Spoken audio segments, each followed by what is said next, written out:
যদিও মোদিজি সারা পৃথিবী ঘুরে ফেললেন, কিন্তু তার কোনো বন্ধু জোগাড় করতে পারলেন না। উনি চা বিক্রি করেই গেলেন। জন্মালে লাইন দিতে হবে, স্বাস্থ্য জায়গায় গেলে। তারপরে আপনি যে জন্মেছেন ভারতবর্ষে, তার নাগরিকত্ব প্রমাণ করতে গিয়ে আপনাকে লাইনে দাঁড়াতে হবে। এবার সেই নাগরিকত্ব প্রমাণ করতে করতে আপনি যখন মৃত্যুর দিকে চলে যাবেন, সেই মৃত্যুর দিনও আপনাকে শ্মশানঘাটে গিয়ে লাইন দিতে হবে। লাইন ছাড়া আর কিছু নেই। আর আবার হটলাইন, আবার মেন লাইন, আবার কড লাইন আছে। যাদের হটলাইন থাকবে তারা তাড়াতাড়ি করে আপনার আধার কার্ড, প্যান কার্ড ছাড়াও তাদের নাগরিকত্ব বিচার হয়ে যাবে।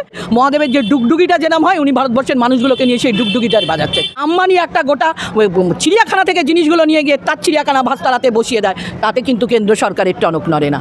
আবার ভারতবর্ষের হিন্দু আর মুসলিম কি বলছে? আমাদের ভারতবর্ষের সংবিধান এইভাবেই তৈরি হয়েছিল বলেই একজন চাওলা বসতে পেরেছিল মসনদে, আর যার ফলস্বরূপ এইগুলো হচ্ছে।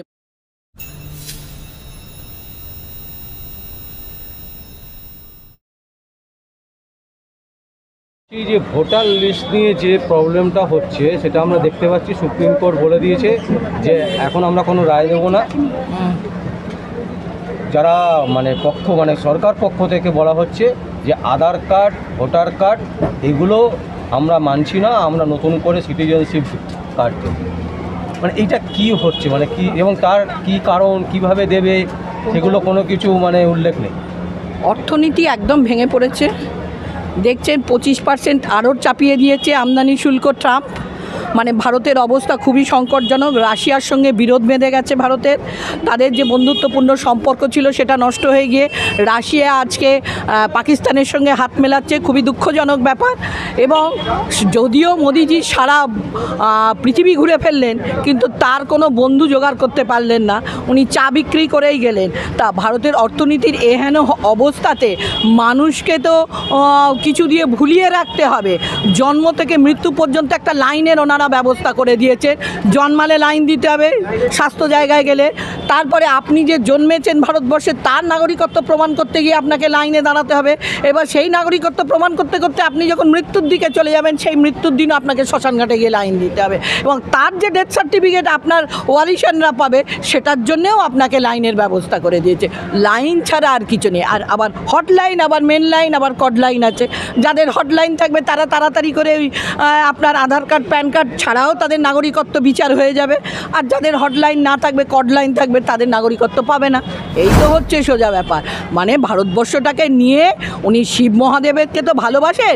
মহাদেবের যে ডুগডুগিটা যেরকম হয়, উনি ভারতবর্ষের মানুষগুলোকে নিয়ে সেই ডুগডুগিটার বাজাচ্ছেন। এর বাইরে আর কিছু করছেন না।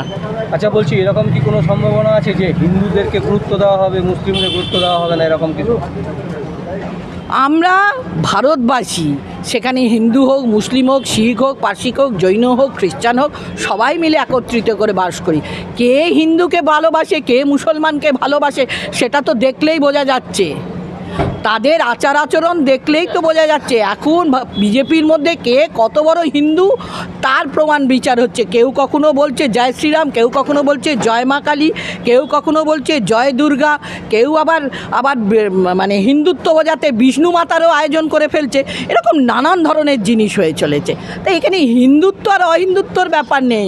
ওই যে মেন লাইন আর কড লাইন বললাম, ওই মেন লাইনটা যার কাছে আছে তার কাছেই সব আছে। যেখানে মেন লাইন নেই সেখানে কিছু নেই। আপনি একটা কুকুর পুষতে গেলে আপনার লাইসেন্সের দরকার হয়, আপনাকে পারমিশন পায় না আপনার একটা বাড়িতে কাকাতুয়া রাখতে গেলে। আর আম্বানি একটা গোটা চিড়িয়াখানা থেকে জিনিসগুলো নিয়ে গিয়ে তার চিড়িয়াখানা ভাস্তারাতে বসিয়ে দেয়, তাতে কিন্তু কেন্দ্র সরকারের টনক নড়ে না। আবার ভারতবর্ষের হিন্দু আর মুসলিম কি বলছে? না দিদি, একটা জিনিস, যেটা ধরুন কেন্দ্রীয় সরকার কোনো একটা কিছু যদি করে, তার তো পরিকল্পনা থাকবে যে ভোটার কার্ড, আধার কার্ড যদি আমি ক্যান্সেল করি, যদি আমি সিটিজেনশিপ কার্ড নিয়ে আসি, তার তো একটা প্ল্যান থাকবে যে কারা কার্ড পাবে, কারা কার্ড পাবে না, সেটা কিসের প্ল্যান? চাওলাকে আমরা বসিয়েছি। আমাদের ভারতবর্ষের সংবিধান এইভাবেই তৈরি হয়েছিল বলেই একজন চাওলা বসতে পেরেছিল মসনদে, আর যার ফলস্বরূপ এইগুলো হচ্ছে প্ল্যান। দেখছেন না 5 ইয়ার্স প্ল্যান যেটা আমাদের করেছিলেন, সেই আমাদের প্রথম প্রধানমন্ত্রী থেকে শুরু করে সেই 5 ইয়ার্স প্ল্যানটাকেই ওনারা তুলে দিয়েছেন। এখন নতুন প্ল্যান বলতে এইগুলো এই মানিটারি প্ল্যান যার আছে সেই পাবে। ওসব কোনো নিয়ম প্ল্যান কিচ্ছুর ধারে না। শুধু দেশ ঘুরতে হবে, 10 লাখই শ্যুট পরতে হবে, 5 লাখই পেন গুঁজে রাখতে হবে, এইগুলোর প্ল্যান হয়। বাকি ভারতবর্ষের কোনো কিছুর প্ল্যান হয় না। সাধারণ মানুষের জন্য কোনো কিছুর প্ল্যান নেই। সাধারণ মানুষ ওই কিরে মাকড়ের মতন জন্মাবে, কিরে মাকড়ের মতন বাঁচতে হবে, কিরে মাকড়ের মতন মরতে হবে। সেইটা থেকে বাঁচতে গেলে এদেরকে এখান থেকে দূর করতে হবে। কিন্তু 2026-এ বিধানসভার আগে যদি এটা প্রয়োগ হয় হ্যাঁ, তাহলে পশ্চিমবঙ্গে তো তৃণমূল থেকে যাবে আবার। তো তারই তো ব্যবস্থা হচ্ছে। মোদিজিকে সেন্ট্রালে রাখতে গেলে এখানে মমতা ব্যানার্জিকে রাখতে হবে, তাই জন্যে তারই তো ব্যবস্থা চলছে, এর বাইরে তো আর কিচ্ছু না।